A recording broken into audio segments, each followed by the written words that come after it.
Scam కేసులో MLC Kalvakuntla Kavitha చుట్టూ ఉచ్చు బిగుస్తోంది. ఇప్పటి వరకు ఈ కేసులో సాక్షిగానే పరిగణించిన విచారించిన సిబిఐ ఛార్జ్షీట్లో ఆమె పేరును నిందితురాలిగా పేర్కొనడం సంచలనంగా మారింది.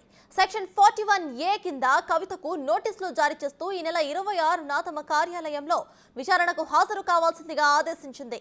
అయితే ఈ విషయంపై కవిత స్పందిస్తూ నోటీసులు విచారణ తీరుపై సుప్రీంకోర్టులో తన పిటిషన్ పెండింగ్లో ఉన్నందున తాను విచారణకు హాజరు కాబోనని స్పష్టం చేశారు. సుప్రీంకోర్టు నుంచి స్పష్టమైన తీర్పు వచ్చేంత వరకు తాను సిబిఐ విచారణకు వెళ్లేది లేదని తేల్చి చెప్పారామె. ఈ విషయమై ఆమె 2 రోజులుగా న్యాయ నిపుణులను సంప్రదిస్తున్నట్టు బీఆర్ఎస్ శ్రేణులు పేర్కొన్నాయి. అయితే సుప్రీంకోర్టు తీర్పు వచ్చేంత వరకు కవిత గడువు కోరే అవకాశం ఉందని వారంటున్నారు. లిక్కర్ కేసులో అప్రూవర్లుగా మారిన మాగంటి రాఘవరెడ్డి, శరత్ చంద్రారెడ్డి, కవిత పిఏ అశోక్ కౌశిక్లు ఇచ్చిన సమాచారం మేరకే సిబిఐ కవితకు తాజాగా నోటీసులు జారీ చేసినట్టు తెలుస్తోంది. కవిత పిఏ కౌశిక్ న్యాయమూర్తి ముందు ఈ కేసుకు సంబంధించిన కొన్ని సంచలన విషయాలను బహిర్గతం చేసినట్టు సమాచారం అందింది.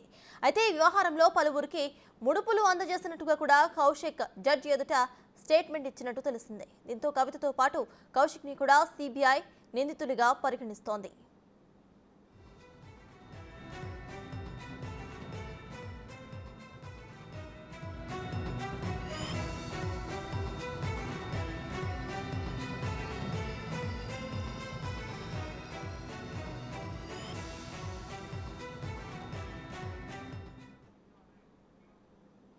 దీనికి సంబంధించిన పూర్తి డీటెయిల్స్ ను మా ప్రతినిధి శివ అందిస్తారు. శివ, చెప్పండి, ఇక్కడ లిక్కర్ స్కామ్ కేసులో అయితే కవితను కూడా నిందితురాలుగా చేర్చింది సిబిఐ. సో దీన్ని ఎలా చూడొచ్చంటారు? ఇక కవిత కూడా విచారణకు హాజరు కాబోను అని కూడా చెప్పినట్టు తెలుస్తోంది. సో దీనిపై మీ దగ్గర ఉన్న అప్డేట్స్ ఏంటి? రైట్ సర్కాజ్, ఇక ఢిల్లీ లిక్కర్ స్కామ్కి సంబంధించి కవితకు రోజు రోజుకు గుచ్చు బిగుస్తుందని చెప్పుకోవచ్చు. దానిలో భాగంగానే గతంలో ఈడీ విచారించిన, ఇప్పుడు కొత్తగా సిబిఐ నిందితురాలుగా చేర్చుతూ 41A సిఆర్పిసి కింద నోటీసులు ఇవ్వడం కూడా కవితను అరెస్ట్ చేసే దిశగా అడుగులు వేస్తుంది సిబిఐ అనేది కూడా మనకి ఇక్కడ స్పష్టంగా అర్థమవుతోంది. దానిలో భాగంగా కవిత ఈ విచారణకు హాజరవుతారా లేదా అనే దానిపై మాత్రం ఇంకా స్పష్టత రాలేదు. కానీ 2 రోజుల నుంచి ఎప్పుడైతే నోటీసులు జారీ చేశారో సిబిఐ అధికారులు అప్పటి నుంచి కూడా న్యాయ సలహాలు తీసుకుంటున్నారు. ఒకవేళ విచారణకు హాజరు కాకపోతే ఫర్దర్గా సిబిఐ ఇటువంటి స్టెప్ అయిపోతుంది, విచారణకు హాజరైతే ఏ విధంగా ఉండబోతుంది అనే దానిపై కూడా న్యాయ నిపుణులతో సలహాలు తీసుకుంటున్నారు. కానీ కవిత మాత్రం విచారణకు గైర్హాజరయ్యే ఛాన్సెస్ ఎక్కువగా ఉన్నట్లు కూడా ఇటు బీఆర్ఎస్ వర్గాల నుంచి అయితే మనకు సమాచారం అయితే అందుతుంది. అంటే మొత్తం ఈ సిబిఐ నోటీసులతో కవిత కానీ బీఆర్ఎస్ వర్గాలందరూ కూడా మొత్తం అందరూ డైలమాలో పడిన పరిస్థితి కనిపిస్తోంది. ఏ విధంగా ఉండబోతుంది రాజకీయ భవితవ్యం? ఒకవేళ కవితను అరెస్ట్ చేస్తే బీఆర్ఎస్ భవిష్యత్ ఏంటి అనేది ప్రధానంగా, అంటే ఇక్కడ ప్రధానంగా మనం చూసుకుంటే గత అసెంబ్లీ ఎన్నికల్లో కూడా ఈ ఢిల్లీ లిక్కర్ స్కామ్ చుట్టే కవిత చేసిన వ్యవహారంపైనే ప్రధానంగా ప్రతిపక్ష పార్టీలు ఆరోపిస్తున్నాయి. అది డెఫినెట్గా గత అసెంబ్లీ ఎన్నికల్లో బీఆర్ఎస్ పార్టీకి పెద్ద అంటే డ్యామేజ్ చేసిందని అనే మనం చెప్పుకోవాలి. కానీ ఇప్పుడు గతంలో ఏదైతే ఈడీ విచారించిన సందర్భంలో కూడా ఒక సాక్షిగా మాత్రమే కవితను విచారించారు.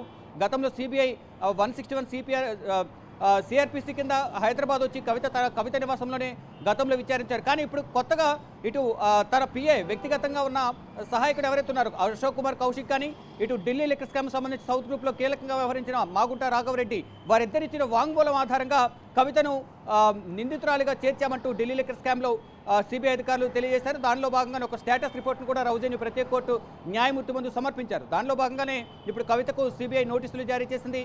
41A కింద అంటే నిందితురాలిగా తమ దగ్గర అన్ని ఆధారాలు ఉన్నాయి కాబట్టి మేము విచారణకు పిలుస్తున్నాం, విచారణకు పిలిచిన తర్వాత తదుపరి స్టెప్ తీసుకుంటామనేది సిబిఐ వర్గాల నుంచి అయితే కొంతమేర సమాచారం అయితే అందుతోంది. కానీ ఇటు బీఆర్ఎస్ వర్గాలు మాత్రం అంటే ఈడీ విచారణకు హాజరు కాలేదు కాబట్టి సిబిఐ విచారణ పేరుతో అరెస్ట్ చేసేందుకే చట్టవిరుద్ధంగా నోటీసులు జారీ చేస్తున్నారు. ఎటువంటి ఆధారాలు లేకపోయినా ఎవరో ఏదో వాంగ్మూలం ఇచ్చారని చెప్పి ఒక మాట ఆధారంగానే కవితను విచారణకు పిలుస్తున్నారనేది బీఆర్ఎస్ వర్గాలు అయితే అంతర్గతంగా చర్చించుకుంటున్నాయి. కానీ కవిత విచారణకు హాజరు కాకపోవచ్చు అనేది ప్రధానంగా బీఆర్ఎస్ వర్గాల నుంచి అయితే సమాచారం అందుతుంది. అంటే ఇప్పటి వరకు ఈడీ కేసుకు సంబంధించి సుప్రీంకోర్టులో పిటిషన్ పెండింగ్లో ఉంది కాబట్టి అది సోమవారం విచారణకు రాబోతుంది, ఫిబ్రవరి 28న. అప్పటి వరకు కూడా సమయం కోరే అవకాశం కనిపిస్తోంది. అంటే మహిళలను దర్యాప్తు సంస్థలు వారి ఇంటికి వెళ్లి విచారించే విధంగా కూడా ఆదేశాలు ఇవ్వాలనేది చట్టంలో ఉంది కాబట్టి ఆ వెసులుబాటు తాను కల్పించాలని గతంలోనే మార్చిలో ఈడీ అధికారులు నోటీసులు జారీ చేసిన సందర్భంలోనే మార్చి 14న సుప్రీంకోర్టులో గత సంవత్సరం మార్చి 14న సుప్రీంకోర్టులో కవిత పిటిషన్ దాఖలు చేశారు. అది ఇప్పుడు పలుమార్లు విచారణ కొనసాగుతూ వాయిదాలు పడుతూ వచ్చింది. కానీ ఫైనల్ హియరింగ్ అనేది ఫిబ్రవరి 28న ఉండబోతోంది. ఈ లోపలనే మళ్ళీ సిబిఐ అధికారులు నోటీసులు జారీ చేసిన నేపథ్యంలో ఏం జరగబోతోంది, ఫర్దర్గా ఎటువంటి స్టెప్ తీసుకోవాలి అనే దానిపై కవిత కూడా న్యాయ సలహాలు తీసుకుంటున్నారు. న్యాయవాదుల నుంచి, న్యాయ నిపుణుల నుంచి కూడా ఇప్పటికే కొన్ని సలహాలు తీసుకున్నట్లు తెలుస్తోంది.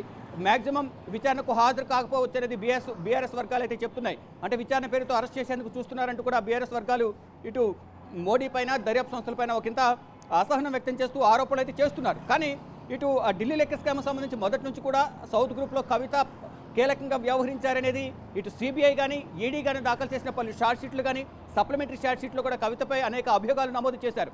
అంటే సౌత్ గ్రూప్లో ఎవరైతే కీలకంగా వ్యవహరించారో అభిషేక్ బోయిన్పల్లి, అరుణ్ రామచంద్ర పిల్లై, ఇటు చార్టెడ్ అకౌంటెంట్ బుచ్చయ్య, గోరంట్ల బుచ్చయ్య, వీరందరూ కూడా కవితకు అనుసంధానకర్తలుగా, వ్యాపార భాగస్వాములుగా, కీలకంగా అనుచరులుగా కూడా వీళ్ళు ముగ్గురు వ్యవహరించారు.